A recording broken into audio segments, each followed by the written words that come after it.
The title of this video is Astrology May 6 to May 12. So for this week of May, the second week, we have a Chiron Mercury transit. So this is the last and third time that this is going to happen, because we had Mercury in retrograde in April, going over Chiron 2 times. It's now hitting for the last time. So what does this mean?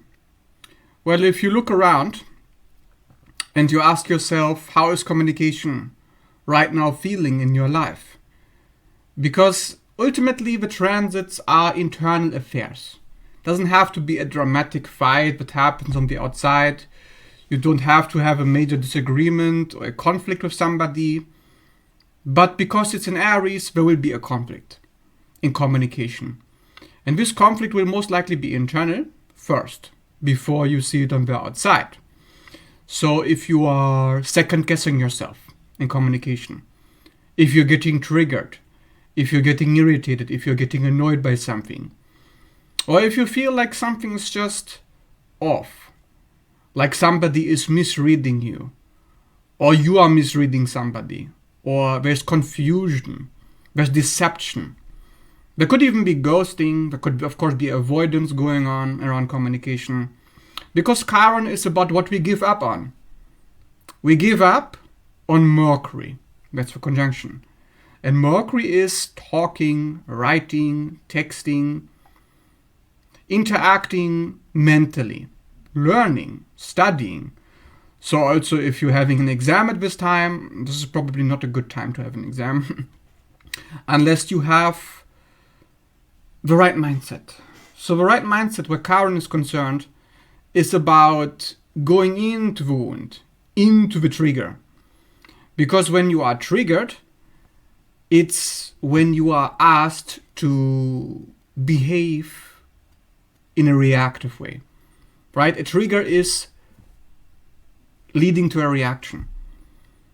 And this reaction is a pattern. So you've been doing this over and over again. The Chiron transits are about stopping, breaking the repetition compulsion. I talked about this in my other Chiron videos.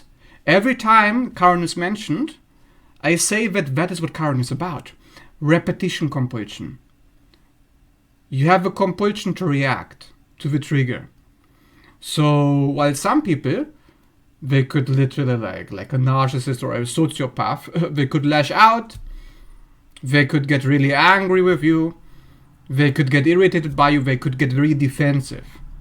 Defensiveness is a Mars issue, and because Mercury is an Aries, there could be defensiveness around communication. And the other thing is, reaction doesn't have to be I defend myself, I attack. Reaction can also be I don't do anything, I hide, I avoid, I escape. Escapism is a reaction. Self-isolation, pretending nothing is happening, not saying something is a reaction too. You know what they say? Saying nothing is saying something too. And this is why you have to be very, very aware during this transit. You have to understand what's going on in your communication. Do you understand why you are communicating in this way? And then it's just about breaking the pattern. So that's what the doctor does. That's what Chiron does. First you diagnose the problem. You understand there is a problem in communication. And then you deal with the problem. How do you deal with it? When Chiron and Mercury are both in the sign of Aries, the sign of confrontation, the sign of conflict, the sign of the ego, the sign of aggression, the sign of desire. So there's a desire not being fulfilled with Chiron. It's an injury of the will. Because Chiron is the wound, but Chiron is also the doctor that takes care of the wound. Right? You only go to the doctor if you have a problem. Like, you don't go to the doctor if you are healthy and everything's fine, and like, of course, everybody hates going to the doctor, right? So that's why it's uncomfortable. when Chiron is conjunction something, is not going to feel nice communication. It's not going to be love and light. And the solution to the problem will not be love and light either, because Aries is asking you to confront an issue, to get out of your head, to get out of the reptile brain into the frontal lobe, because Aries rules the third eye. So it's a very frontal lobe issue. And what is the opposite of a frontal lobe? What is the opposite of confronting? Well, avoidance, withdrawal, ghosting, disappearing. So this is what we're going to see with Chiron, Mercury, Aries. We're going to see people trying to put on a facade because Aries is identity. And Chiron means there's an issue with my identity. My identity is not being communicated through Mercury. It's easy, right? So somebody's hiding their true identity. And they try to prevent you from finding out what they really think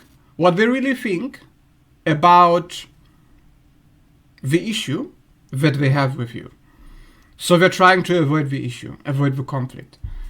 Which of course is maybe fitting that yesterday, when the Mercury was in an exact conjunction with Chiron, I was making a video about avoidant attachment style and about emotionally unavailable men.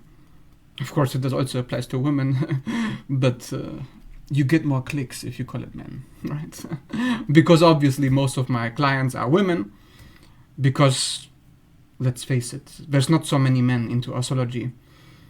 But avoidant attachment, what is that?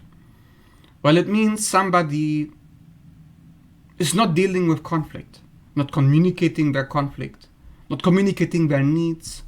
And when you are communicating your needs, they are becoming reactive, they get defensive, they're like, who do you think you are?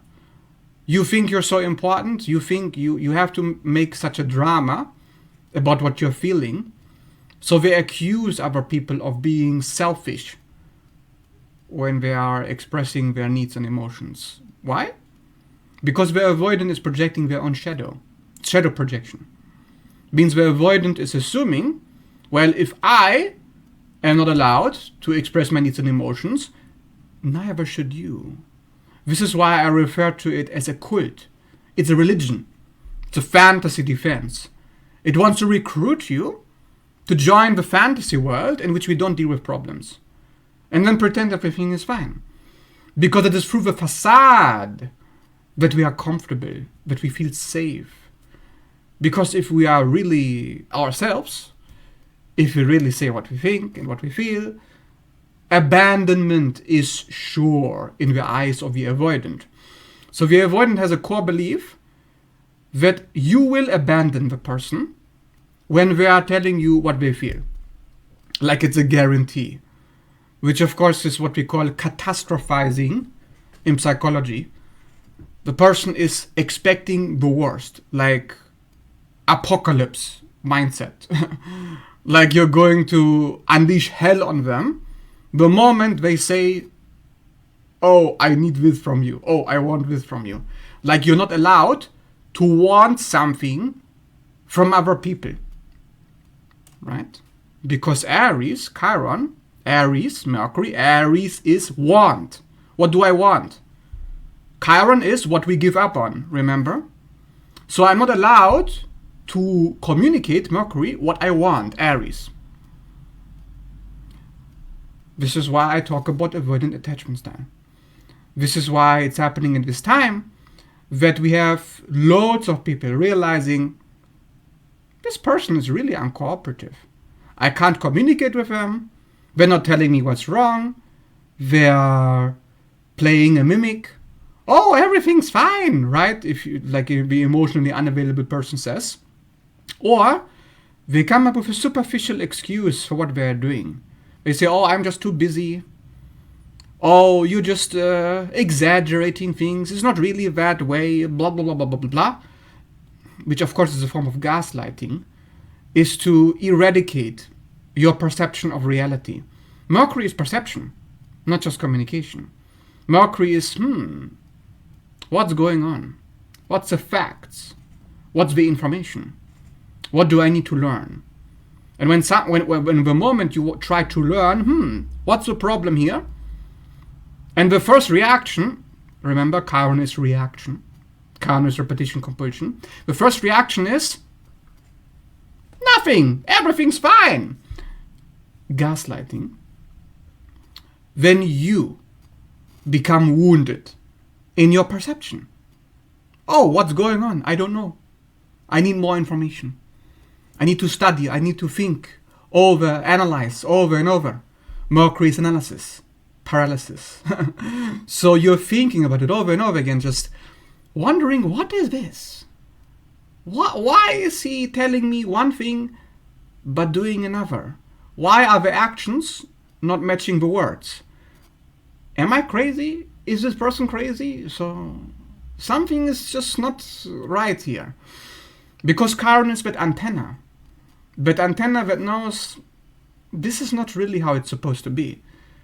But I have a repetition compulsion to doubt myself. Because of course, you're not sure what's going on. You're insecure. Chiron is insecurity. Chiron in Aries is the doubt that cripples the warrior. The warrior is about integrity. The warrior is about justice. How do I get what I want? Because I'm owed this. This is why Aries also rules co-regulation. The Aries-Libra axis is the axis of the law. It rules integrity issues, moral issues, ethical considerations. So if you have a moral issue with somebody, if somebody fails to see the moral point, aka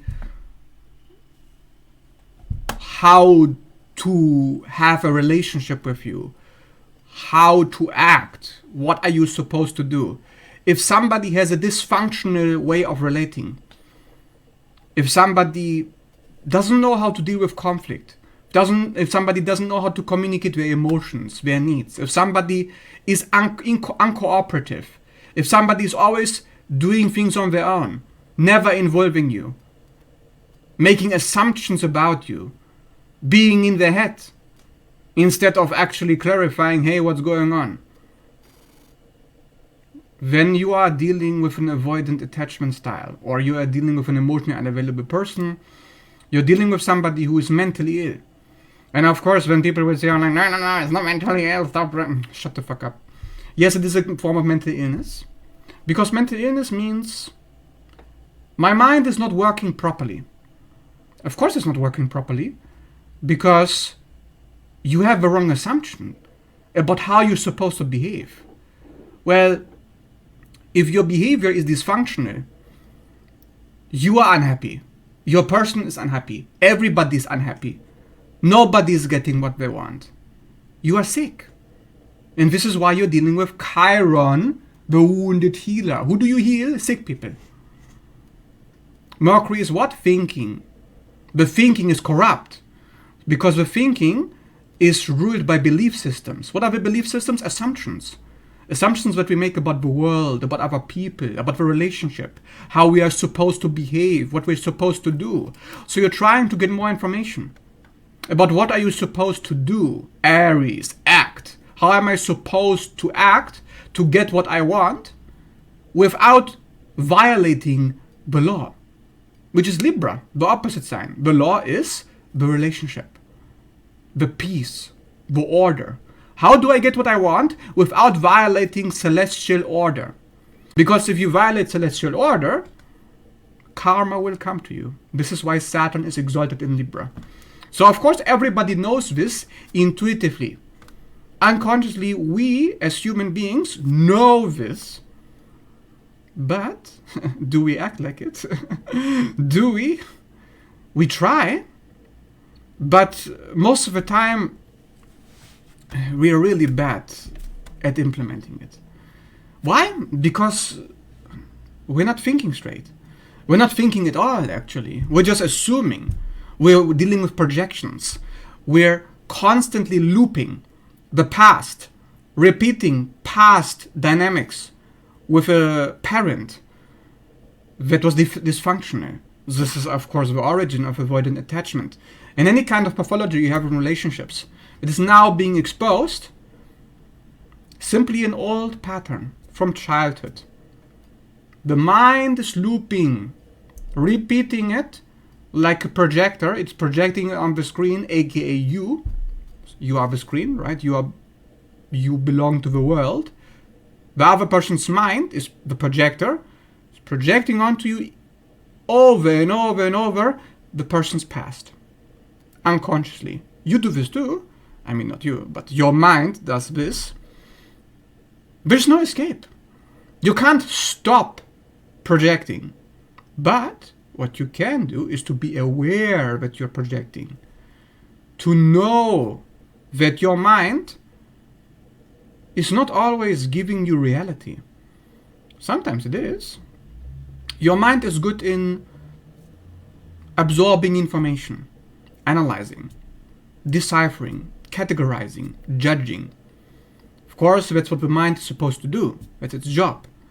But all of its judgments, all of its categorizations are based on the past, based on the knowledge that was given to you by the people before you. So if the knowledge of the people before you was wrong, you will be wrong. Or your mind will be wrong. So what do? You question, you doubt, you'll be like, So I'm assuming that you are mad at me, even though you don't display any signs of being mad. But I assume that you will be mad when I express my needs and emotions because my parents were mad. Okay. A perfectly reasonable assumption to make. But do you know? Are you sure? If you're not sure, then you say, okay, this is what I'm assuming, but I'm open to be proven wrong. And when you're open to be proven wrong, then you can change, then you can grow. And your mind will adapt to the new reality. It will accept reality. But only if you are in doubt. That's the tricky part. Because that's the part that the ego really doesn't like. The ego doesn't like doubt, uncertainty, not being sure. But sometimes we have to be aware that we don't have all the facts. So then we can look for the facts. So we can prove what the facts are. That's Libra. That's the foundation of every relationship. That's why Libra rules relationships, because facts rule relationship, not projections, obviously, because projections destroy relationships. So that's what we're dealing with Chiron, Mercury in Aries. So I hope it makes sense. What's the difference between avoidant attachment and anxious attachment? Well, I personally don't really talk about anxious attachment because, to be honest with you, I've never seen an anxious attachment person. Now, I understand this may be a little bit of a shock because a lot of people online, they say, oh, not every, but most avoidance will attract an anxious. Okay, you say that, but I've never seen that. Never encountered an anxious attachment person in my life. Really. I don't even know what that is. From what I've researched, according to what they say online, an anxious attachment person is somebody who's constantly needing reassurance from their partner. That, oh, do you really love me? Oh, please tell me again. Oh, please tell me again. This is rare. Hardly anybody's like this. Why? Very easy to answer. Why? Because it gets punished by society. Everybody will tell you that you're crazy if you act like this. Avoidant attachment, on the other hand. Oh, that's a different story. Because avoidant means, nah, everything's fine. Nah, I'm good. I don't need you. I'm independent. I don't care about you. I don't care about me. I'm a robot. How does society react to that? Yes, wonderful. Good job. Yeah, clap, clap, clap. Here you have a cookie. Society rewards avoidant attachment. This is why you see lots of avoidant attachment. It's very simple. Monkey sees, monkey gets rewarded, monkey does. Right? This is why I do not buy into anxious attachment. Bro, if you have an anxious attachment style, there's something Looney Tunes, Looney Bin in your brain. Or there's something wrong with your environment, or I don't know, like, how can you repeat the behavior that everything and everybody around you is constantly punishing? Huh? And you're not changing? Are you serious? This is some kind of a joke? I don't believe into this. I'm not buying this. Why? Because I have studied psychology. I know how the human mind works, a little bit at least. And the human mind is never going to reinforce a behavior that gets punished over and over. It's just not going to happen. Especially if the people around you are calling you crazy. Because every anxious attachment person will be called crazy. Now, if you identify as anxious attachment, okay, that's pretty unusual, I would say. But then it's easy to change because everybody around you is encouraging to change. Because you're not being rewarded by anybody, it doesn't work for you, you get nothing from it, so there's no incentive to keep going. However, if you are avoidant attachment, on the other hand, not only are you incentivized over and over and over to keep going, not only are you rewarded on every single occasion around you, but you will also be punished if you try to stop. If you try to get healthy. This is what I call the matrix control system. So the control system is going to punish you if you try to act in a healthy manner. If you try to communicate your needs and emotions. If you are being grounded, detached, logical, rational about what your needs and feelings are and you assert them in a logical and very fair manner, society punishes you and tries to make you guilty for it and tries to shame you for it.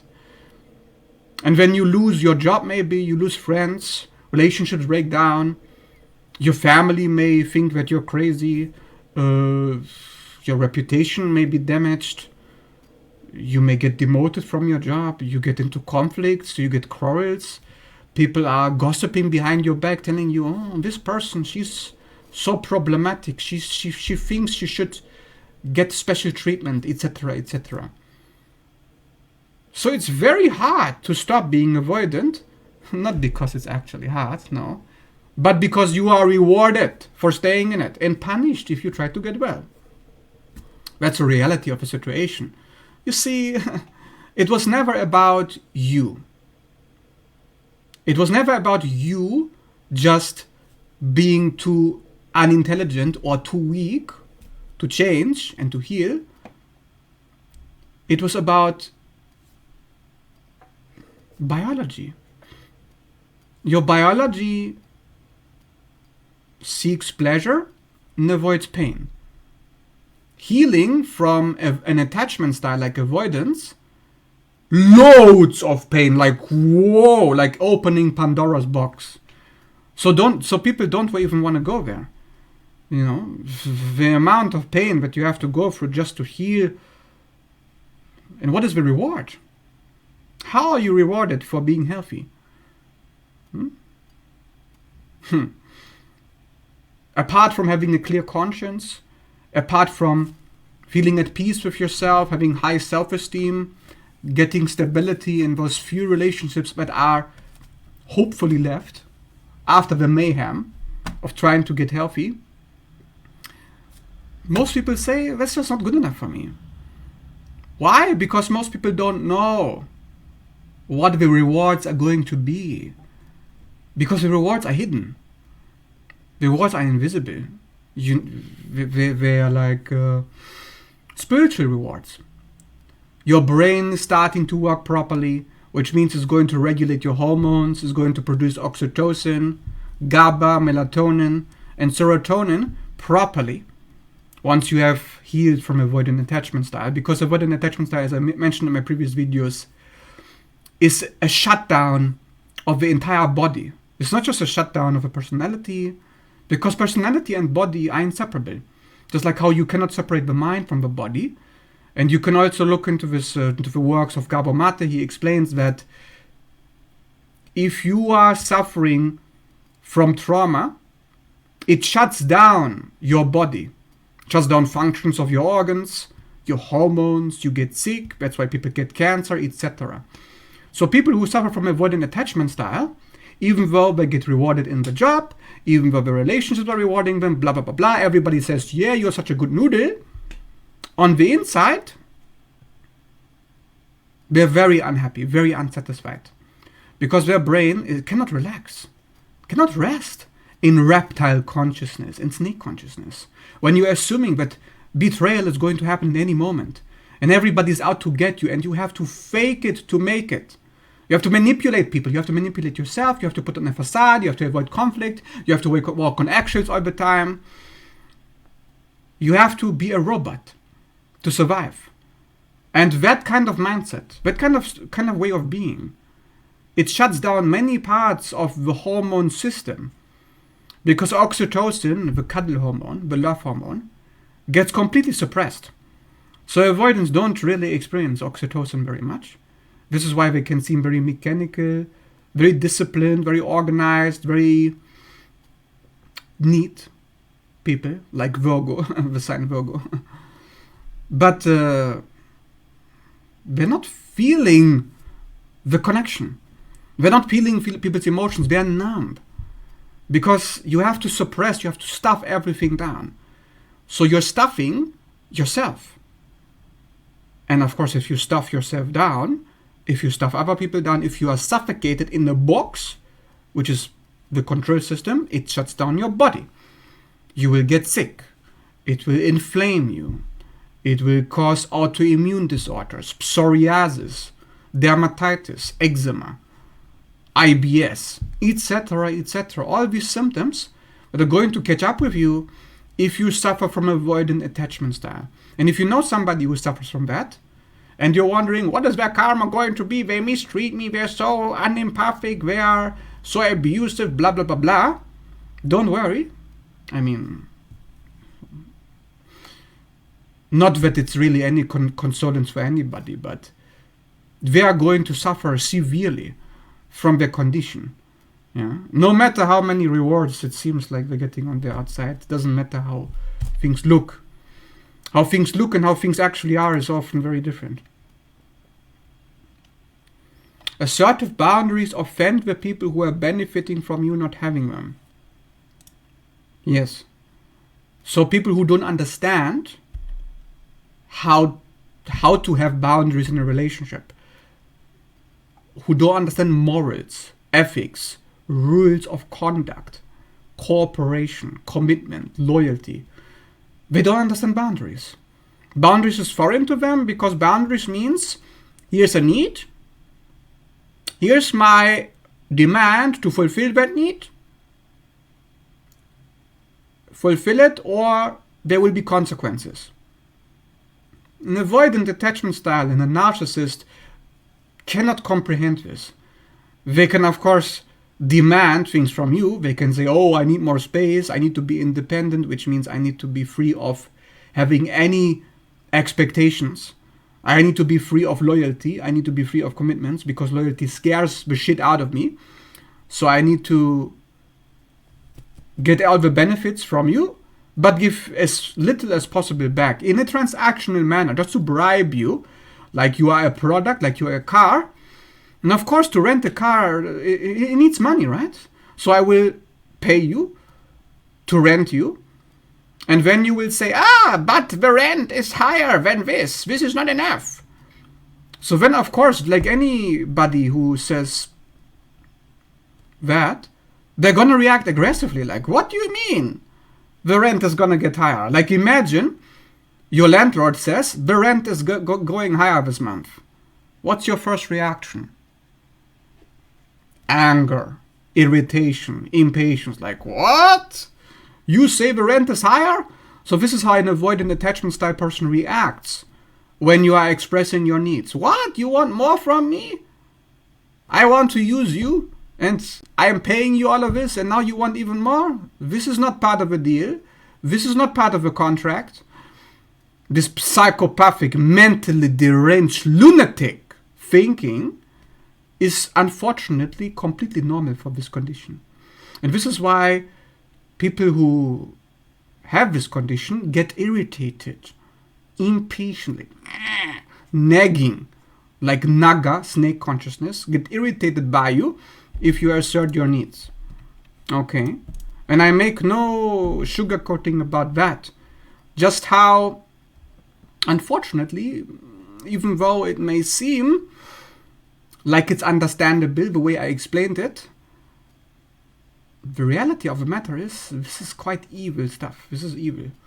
To look at people as objects, commodities, to get irritated when commodities aren't giving you what you want, that's evil behavior, psychopathic. Of course, this is completely unconscious. The avoidant has no idea what's happening, has no idea that he's being psychopathic.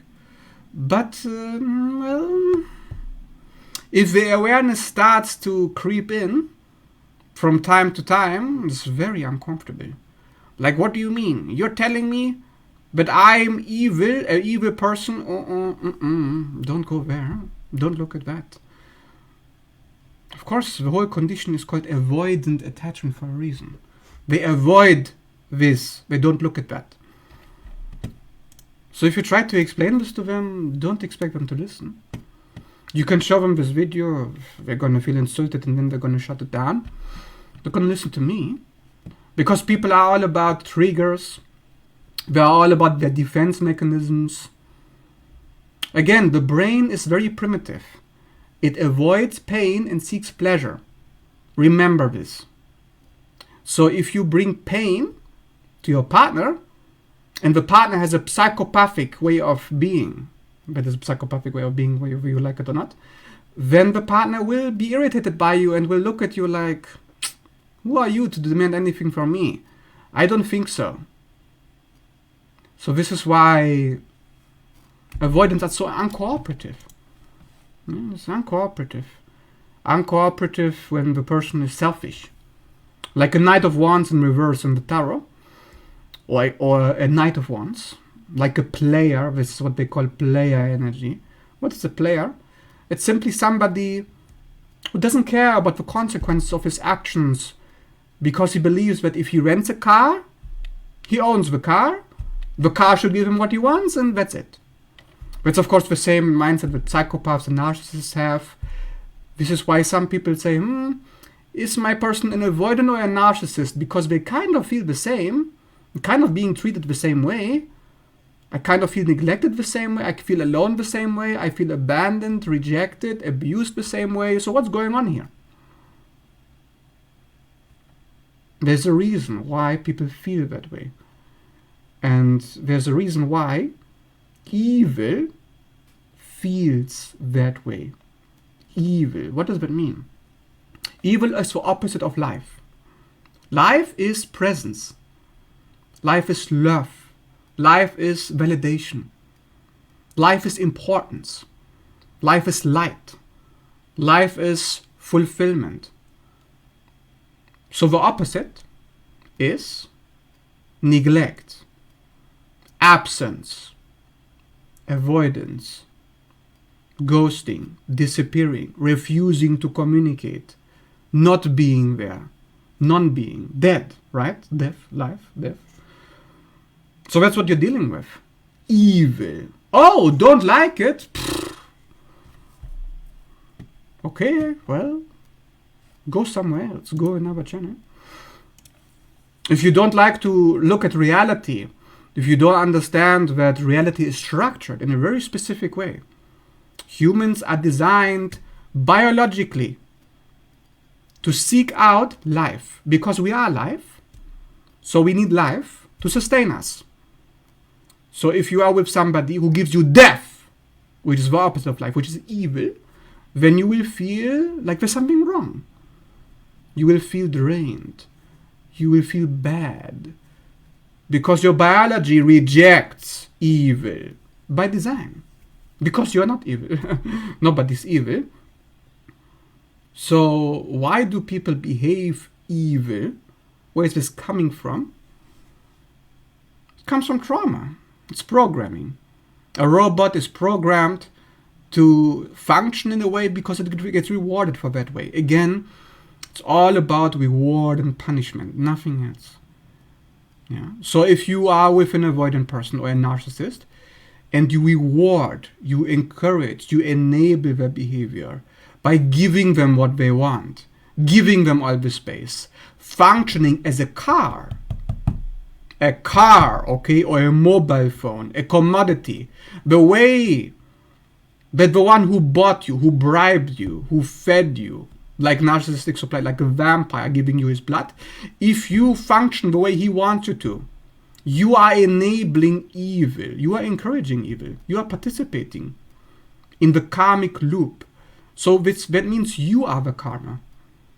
You are perpetuating a cycle. And you can decide if you want to break the cycle or continue. So this is why you need to ask your avoidant or a narcissistic person or whoever the fuck you're dealing with.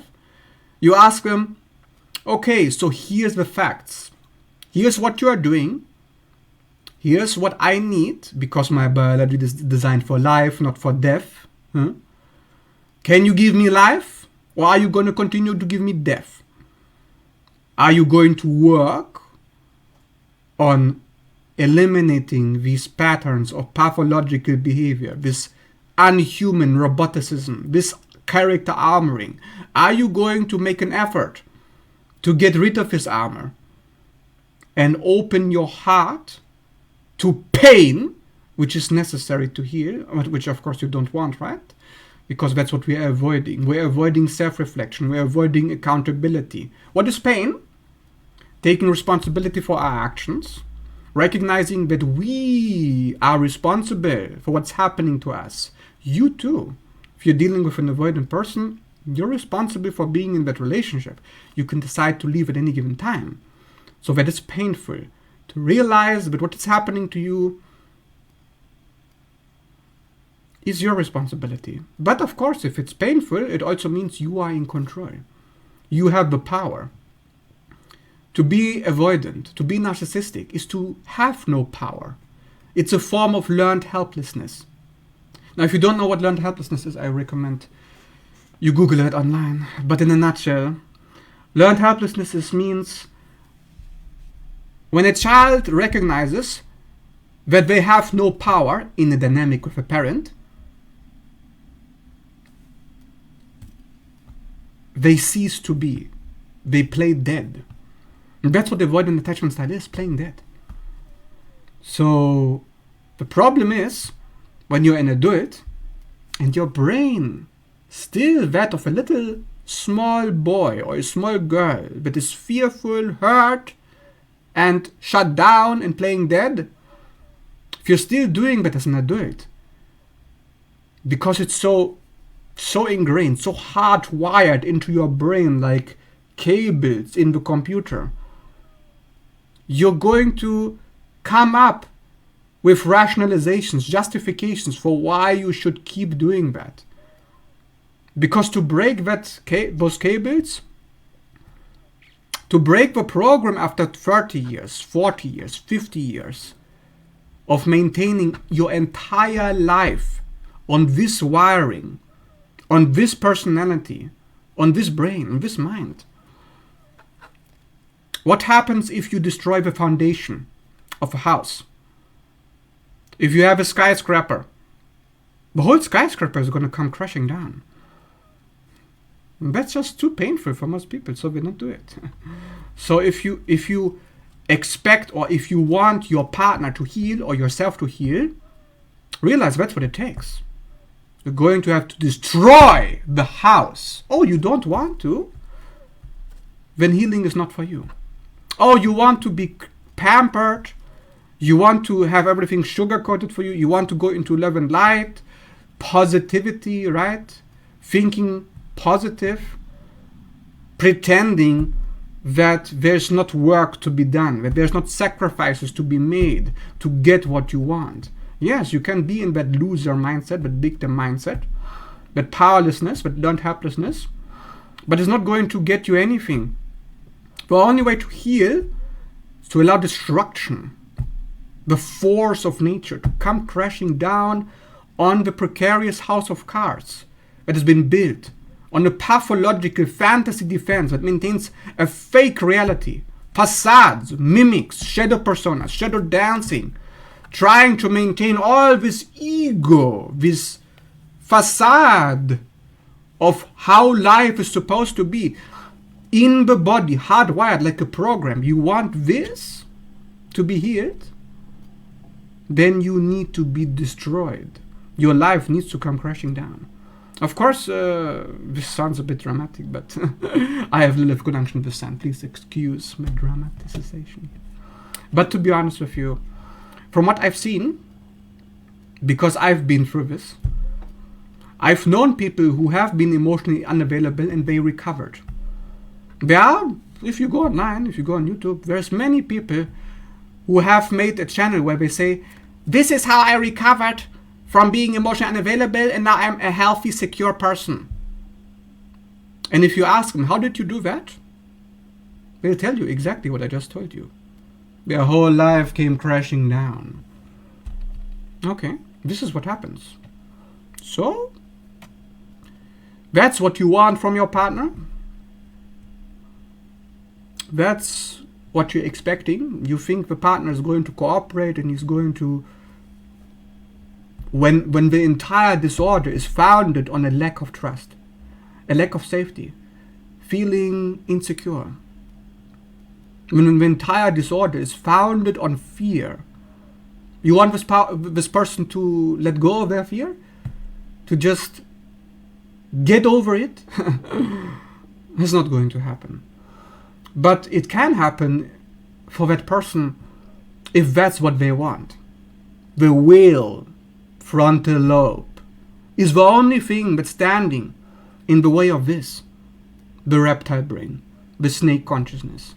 This, if you study trauma, if you study biology, is the opposite of this.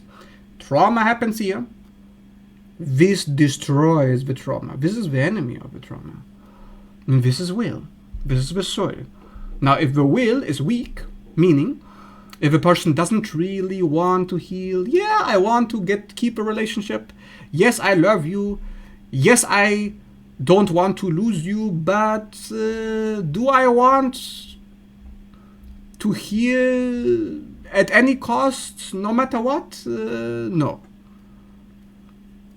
If a person doesn't want it badly enough, the frontal lobe is going to lose the spiritual war between good and evil. Evil, snake consciousness. Good. The fire of the third eye, burning through the illusions. The will burns through them, not love and light. So yeah, this is really just me going on a tangent. I was supposed to just talk about this transit, but here we are talking about the roots of the issue, which of course I always talk about the roots because I'm a Cancer Sun and Rising with my moon in the house of roots, in the sign of relationships, Libra. So this is what I'm talking about here. So if you're interested in a personal reading to discover yourself through my eyes, through my interpretation, which of course is going to be very well backed up, very well studied, very specific, and very psychological. If you're interested in a reading like that, or if you're interested in my services, if you're interested in working with me, check out my services and message me if you want to. You can find the information about in my description down below on how to contact me. And if you like this video, please leave a like and subscribe. And thanks for watching. See you in the next video.